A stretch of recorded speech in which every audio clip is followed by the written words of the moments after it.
પ્રવાહ, વિજ્ઞાન પ્રવાહ અને ગુજસેટના આ જાહેર થયેલા પરિણામમાં ઉત્તીર્ણ થયેલા તમામ બાળકોને, વિદ્યાર્થીનીઓને કોંગ્રેસ પક્ષ વતી ખૂબ ખૂબ અભિનંદન પાઠવું.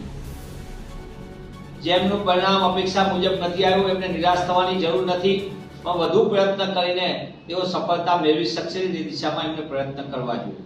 સાથોસાથ જે બાળકોએ પરિણામ સુંદર મેળવ્યું છે તે તમામ બાળકોનું આગામી દિવસની કારકિર્દી ઉત્તમ રહે તેવી કોંગ્રેસ પક્ષ વતી શુભકામના પાઠવું છું. બોર્ડના પરિણામમાં જે રીતે એનાલિસિસ આવ્યું છે, બોર્ડે પોતે બહાર પાડેલી બુકલેટમાં કોમર્સની અંદર 10% ઓછા પરિણામ ધરાવતી શાળાઓની સંખ્યામાં ઉમેરો થયો છે. એટલે ગત વખતે 19 શાળાથી આ વખતે 21 થઈ. સરકારને વિવાદ થયો તો 0% વાળી શૂન્ય પરિણામ ધરાવતી શાળાઓનું દર વખતે કોલમ આપવામાં આવતું.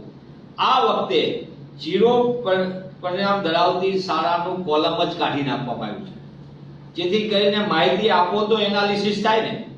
સાથોસાથે દિવ્યાંગ ઉમેદવારની સંખ્યામાં પણ જે 20% પાસિંગ સ્ટાન્ડર્ડથી પાસ થનાર દિવ્યાંગ ઉમેદવારની સંખ્યામાં પણ ઘટાડો થયો છે.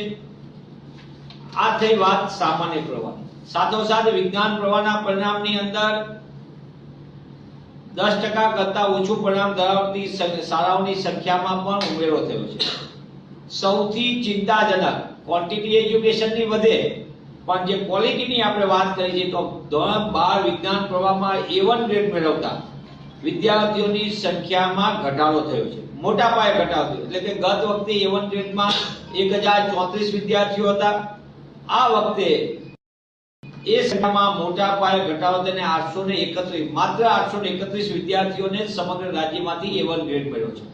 સાથે સાથે A2 ગ્રેડના ધરાવતા વિદ્યાર્થીઓની સંખ્યામાં પણ ઘટાડો થયો છે અને 10% થી ઓછું પરિણામ ધરાવતી શાળાઓની સંખ્યામાં પણ ઉમેરો થયો છે.